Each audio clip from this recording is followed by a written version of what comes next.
여러분 안녕하십니까? 본격 밀리터리 팟캐스트 밀떡 진행하는 고현준입니다. 반갑습니다. 안녕하세요. 국방정론 박찬준입니다. 안녕하세요. 놀러온 남자 정명섭 작가입니다. 네. 자, 오늘도 많은 밀떡 여러분이 지금 이 시간 함께 해주실 것으로 믿는데 구독, 좋아요, 알림 설정 다시 한번 부탁드리고 팟빵으로 들으시는 분들도 그렇고요. 또 유튜브로 보시는 분들도 그렇고 댓글 남겨주시면 저희는 또 댓글에 대한 리뷰 부지런히 지금 함께 하고 있습니다. 박찬준 위원이 또 따로 시간을 내서 네. 답을 주고 계시기 때문에 그 댓글들 받아보실 때마다 계속해서 감동적이죠? 피가 되고 살이 됩니다. 예. 그렇습니다. 많이 올라오셨네. 네. 통통해지셨어요. 예.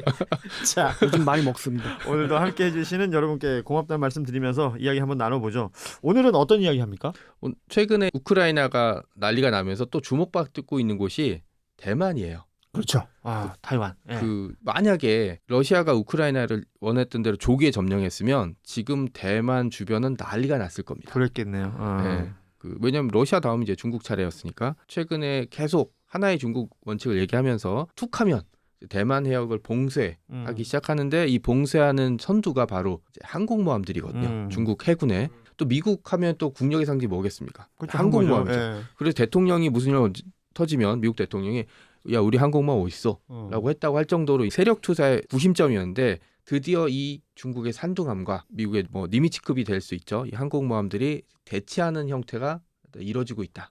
그리고 가상에 만약에 대만에 봉쇄가 됐건 전투가 실제로 벌어졌건 미국 해군이 대만으로 진입하게 되면 첫 번째로 맞이하게 될 중국의 세력이 바로 이 항공모함 세력이 될 거다라는 거죠. 그거 보니까 이제 항모 대 항모. 요거는 또 새로운 그림이긴 하군요. 그렇습니다. 태평양 전쟁 이래 항모 대 항모의 격돌을 보게 될 수도 있는 그런 상황이 벌어지고 있는데요.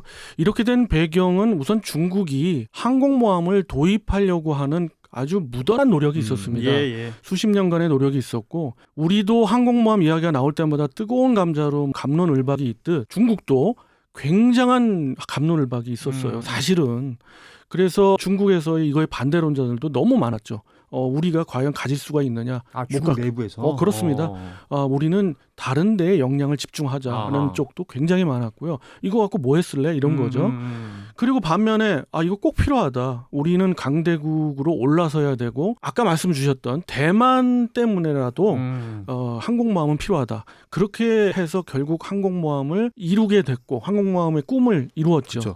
그 항공모함은 대만 크라이시스 입장에서 봤을 때는 어떤 역할을 하냐면 바로 오키나와와 괌 쪽에 있는 미군의 견제죠. 그렇게 바다를 두고 그렇습니다. 칠함대를 차단하기 위한 그러면 항공모함 밖에는 없다라고 결론을 내린 게 중국이고 그렇게 해서 그들 입장에서는 굉장히 어렵게 건조가 되고 1차 1번 함으로 나온 게 랴오닝함이라고 하죠. 랴오닝 오랜만에 듣네요. 정확한 이제 함명은 001년 항공모함이라고 합니다. 그 항공모함은 그래도 러시아가 버렸던 그 항공모함을 그대로 인수해서 개조를 해서 나온 항공모함이지만 그걸 그대로 카피해가지고 나온 게 조금 이제 크게 키웠죠. 그것이 바로 002년 항공모함. 함명은 산둥함입니다. 산둥. 많이 얘기되고 있는 산둥.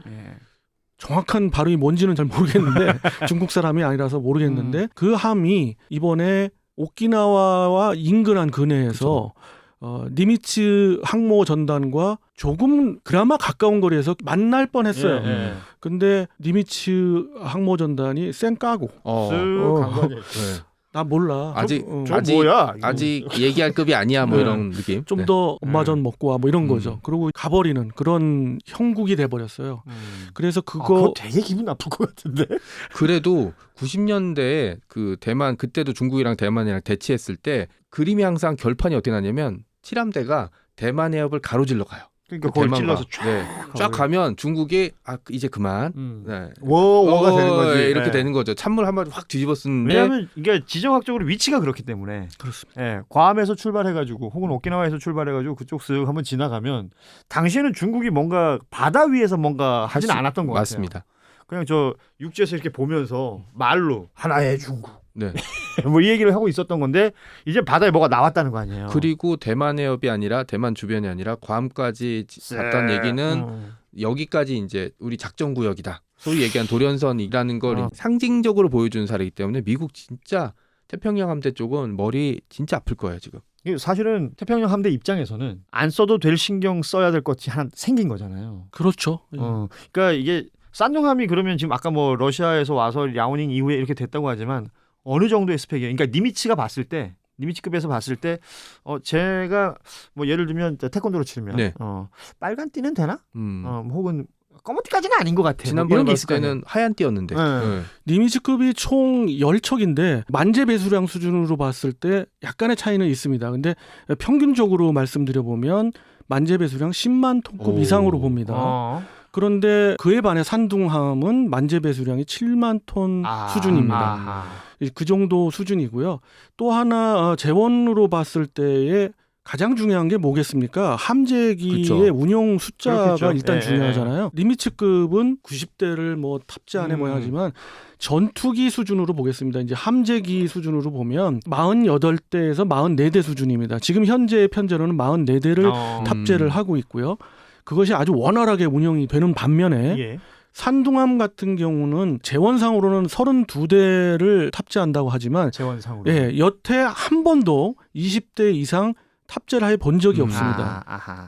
탑재기 수가 모자라서 그러는 게 절대 아니고요. 지금 50대가 넘어가는 게 중국에 있는 젠 15 함재기인데 그 전혀 탑재기 수가 모자란 게 아니죠. 그럼에도 불구하고 32대는커녕 16대 수준 정도입니다. 그렇게밖에 할 수 없는 게 소티 수에서 너무 차이가 납니다. 1분에 통상 이제 우리가 비교를 할 때는 1분에 몇 대를 띄울 수 있느냐라는 거거든요. 예. 예. 그런데 상당한 수준을 니미츠는 띄웁니다. 평균적으로 3배에서 3.5배 정도 봅니다. 아이고. 그러니까 이런 거죠. 뭐 몇 분을 이야기하기 전에 산둥함에서 한 번 띄울 때 니미츠급은 네. 3대 내지 4대가 뜬다는 얘기거든요. 그럼 벌써 게임이 안 되잖아요. 그렇지. 예, 여러 가지 측면에서 비교가 되는데 조기 경보 그죠. 능력도 굉장히 중요합니다. 탑재한 그 조기 경보기가 어느 정도 수준을 볼 거냐, 탑재 대수도 당연히 크기가 상대가 안 되기 때문에 넘사벽의 차이가 납니다. 그러면 아까 얘기로 돌아가서 니미츠가 이제 쌩깐 이유가 네. 넘급이 안 돼서? 급이 안 되는 것도 있고 그럴 때 있잖아요. 얘를 상대로 인정하기 싫어. 아. 옛날에는 그냥 하얀 띠 해서 막 이렇게 아. 홀리겠는데 어느 날 보니까 빨간 띠는 그래도 품띠 입장에서 보면 빨간 띠는 그래도 신경 써야 되거든요. 이거 잘못 이게 뒤돌려차기 한 방 맞으면 이제 가는 거죠. 이런 게 진짜 애매해. 그 왜 각 학급마다 그 짱들이 있잖아요. 이 짱들이 제일 무서워하는 애들이 정체를 모르겠는 그죠. 애들이 있거든. 네. 이게 뭔가 서열화돼 있는 사회에서 뭔가 새로운 인물이 딱 나타났을 때 제가 어느 정도 수준인지 간을 봐야 되는데 니미츠 입장에서는 굳이 산둥함하고 이제 간 볼 필요가 없는 거지. 야, 너 저기서 놀아라. 난 잘 모르겠다. 이게 그거예요. 그러니까 산둥함이 그냥 산둥함 자체만 시험 항해 내지는 한번 그냥 항해를 하는 일정이라면은 그 전에는 별로 상대가 안 됐는데 네. 항모 전단을 그렇죠. 끌고 갔단 말이에요. 그런데 제가 보기에는 정치적인 제스처인 것 같아요. 그렇게 하지 않을 수도 있는데 의식적으로 남중국해로 방향을 돌리는 이유가 상대하지 않겠다라기보다는 아까 말씀 주셨던 그런 거죠. 아직은 안 됩니다라는 걸 보여주기 위한. 이게 말하자면 덤비지 마 하고 같은 거 아니에요? 덤비면 너도 죽고 나도 죽고. 아까 얘기한 대로 일진이 딱 자리 잡고 있는데 누가 들어왔는데 안경을 쓰고 좀 비리비리해 보이는데 또 살짝 보니까 팔은 되게 굵어. 예. 그래서 애가 성격이 이상한 것 같아.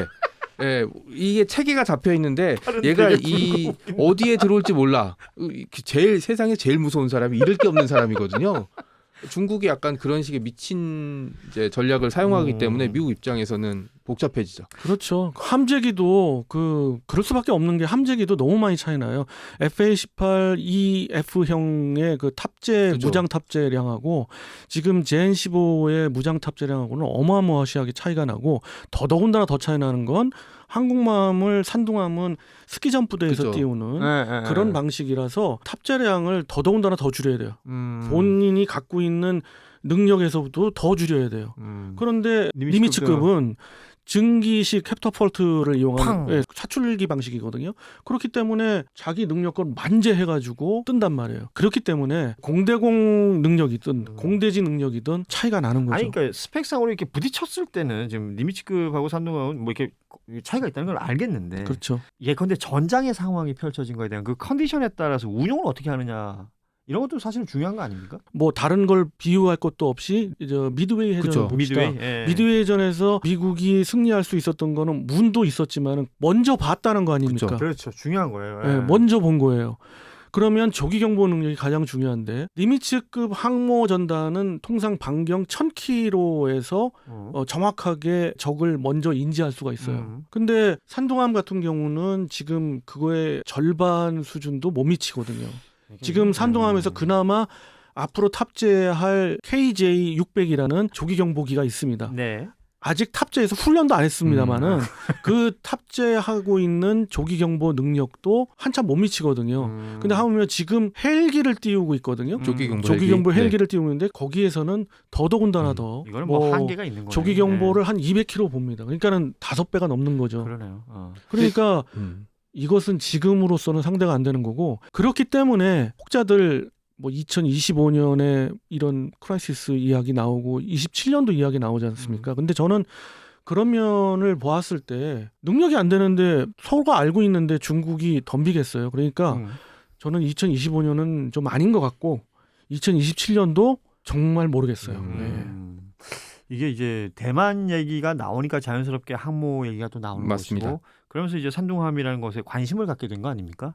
그러면 우리도 여기에 이제 신경을 안 쓸 수는 없는 거 아니에요? 그렇죠. 그 중요한 건 우크라이나가 우리니까. 네. 우크라이나 같은 경우는 지구 반대편이고 우리가 지켜야 될 선이 있지만 대만 문제는 곧 우리의 문제가 될 가능성이 바로 굉장히 코앞이라고 높죠. 봐도 되는 거니까. 네. 만약에 중국이 대만을 자신이 원하는 대로 점령해 버렸다. 그럼 어딜 노리겠습니까? 그 다음에는 일본과 대한민국을 노리는 거는 너무너무 당연한 문제가 될 수 그건 있거든요. 바다로도 육지로도 다 가능한 일이니까. 맞습니다. 저는 그런 식의 시각도 있지만 그건 너무도 당연한 거고 그거 플러스 그거보다는 우리가 직간접적으로 영향이 크다라고 보는 근거 중에 하나는 당장 주한 미군을 묶어둬야 돼요. 중국 입장에서는. 그렇다면은 대만 크라이시스가 일어날 때 일단 한반도에는 북한을 이용해서든 아니면 먼저 직접적으로 선제 타격을 중국이 하든 한반도에 있는 주한 미군 기지를 그냥 놔두어서는 안 되거든요. 그렇지. 평택을. 평택이든 뭐 어디든 타격을 할 겁니다. 오산이든 군산도 평택이든. 있고요. 특히 평택 쪽을 타격하겠죠. 그렇지. 거기 예. 뭐 다 모일러 있을 테니까. 예, 그렇게 타격을 하기 때문에 이 부분에 있어서는 우리는 바로 영향에 들어간다. 가장 좋은 거는 정쟁은 정치의 연장이거든요. 그렇죠. 그리고 네. 저도 그렇게 생각하고 특히 21세기의 전쟁은 예전처럼 뭐 영토를 넓히거나 포로를 잡았거나 아니면 그렇죠. 보상금을 받을 수 없기 때문에 광개토 대왕이 지금 만약에 오신다면 전쟁하기 힘들 거야. 맞습니다. 네. 그러니까 이익이 없기 때문에 가지고 있는 정치적인 영향력을 극대화시킬 수 있는 방법밖에는 없습니다. 우리 같은 경우도 그걸 어떻게 지켜내야 되느냐. 대만 문제가 터졌을 때 제일 무서운 건 뭐냐면 가진 거 없는 사람이 제일 무섭다고. 그러니까. 두 번째로 무서운 사람이 뭐냐면 욕심꾸러기입니다. 자기 역량이 안 되는데 욕심만 가득 찬 그죠? 사람. 누가 봐도 안 되는데 나는 여기까지 할 수 있어. 그러면 남들이 하지마 이래도 자기는 해버려요. 그리고 이게 실패로 돌아가면 다 터트려 버립니다. 그렇죠. 여기저기 다 망하는 거지. 맞습니다. 그거는. 그러니까 미국 같은 경우도 골머리를 앓는 게 물론 아직 항공모함 역량도 안 되고 숫자도 적지만 태평양이라는 전장을 놓고 보면 미국이 전 세계 모든 항공모함을 다 집어넣을 수는 없잖아요. 12척을. 일시적으로는 머리 숫자로는 중국의 항공모함 숫자가 늘어날 수도 있고 그걸 보고 복잡하게 계산할 수 있잖아요. 우리나 일본은 안 그렇겠지만 동남아 같은 경우 친중 국가들이 굉장히 많아요. 그럼요. 태국 같은 경우는 군함으로 한번 사기를 당했어요. 사기를 당했어.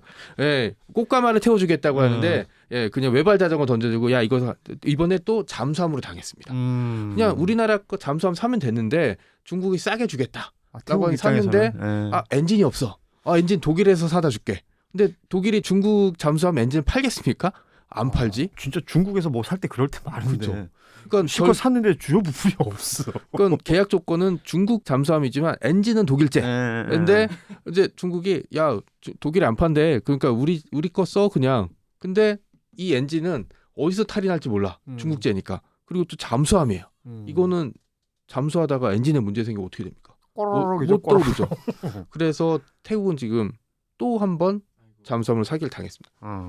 그런 식으로 동남아에서는 베트남 제외하고는 왔다 갔다 하는 나라들이 있기 때문에 이런 나라들이 제일 위험하죠. 다음에 언제 기회 되면 그 얘기 한번 해주세요. 이 군수나 방산 쪽에서 각종 사기건들이 제법 있을 것 같은데. 네, 중국과 프랑스가 뭐 말하자면 이제 그런 표현으로 따지면 사기인데 그런 거 한번 모아가지고 좋죠. 에피소드 예, 만들자고요. 예, 예. 그럼 재밌을 것 같아. 이게 자칫 잘못하면 전 세계 호구들의 집합이 될 수도 있는 거 맞습니다. 아닙니까? 요 얘기는 요 정도로 보고. 자, 그럼 우리가 준비해야 할 어떤 부분들, 그러니까 뭐 위치적인 것도 있을 테고 국방력의 어떤 뭐랄까 집중 그 부분에 대한 분배 이런 것들도 어떻게 해야 될 것인가? 그런 측면에서 봤을 때 대한민국은 역시 고슴도치 전략 외에는 없습니다. 고슴도치 전략. 특히 잠수함, 미사일. 네, 잠수함과 미사일이고요. 하나 더 덧붙인다면 항공모함을 크기를 늘려서 건조하는 거를 저는 조건부 찬성하는 쪽이었지 않습니까? 그거 역시 계속 가야 된다고 보는 거예요. 중국이 이런 꿈을 이루기 위해서는 6척이 있어야 된다고 봅니다. 그건 네. 뭐냐면 결국 세척 체제로 항시 떠 있는 게 한 척이니까 2척을 남중국해와 대만 인근에 항상 띄워서 항상 간을 보는 거죠. 그래야만이 미국의 태평양 함대를 묶어둘 수가 있고 견제가 되겠죠. 예, 가능합니다. 그래. 그렇게까지 가려면 지금 현재 아직까지 시간이 요원한 푸첸함에 그런 급의 항공모함을 6척을 갖고 있어야 돼요. 상당히 시간이 걸리겠죠. 그리고 미국은 또 가만히 있나요? 그렇지 않습니다. 그렇기 때문에 이게 그 게임은 어떻게 갈지 모르는데 그런 입장에서 대한민국에서 최소한 자주국방을 하고 국방을 지키려면은 항공모함이 우리도 필요하다. 저는 그렇게 봅니다. 그러니까 21세기판 그레이트 게임이 태평양에서 벌어지고 있는 거죠. 이게 결국은 지금 우크라이나의 시선이 쏠린 가운데 대만도 한번 쳐다보기 시작하면 여기도 할 얘기 진짜 많죠. 그렇죠. 많죠. 예. 그렇기 때문에 이 쌍둥함 얘기가 나온 것이고 뭐 미국이 그러니까 니미츠가 쌩까고 갔다 이게 이제 하나의 그냥 에피소드처럼 얘기가 되는 거지만 그 안에 담겨 있는 속내도 있을 테고 엄청나게 많죠. 향후 우리의 어떤 태도도 여기서 정해져야 될 부분들이 분명히 있을 것 같습니다. 왜냐하면 아시는 것처럼 우리는 이제 반도 국가 아닙니까? 맞습니다. 예. 바다를 신경 안 쓰고 살 수가 없죠. 예. 이 부분들 얘기를 오늘 함께 나눠봤습니다. 자, 오늘은 여기까지 하도록 하겠습니다. 여러분 계속해서 말씀드리지만 구독, 좋아요, 알림 설정, 댓글 다시 한번 부탁드리고요. 여기서 인사드리죠. 고맙습니다. 안녕. 안녕히 계세요.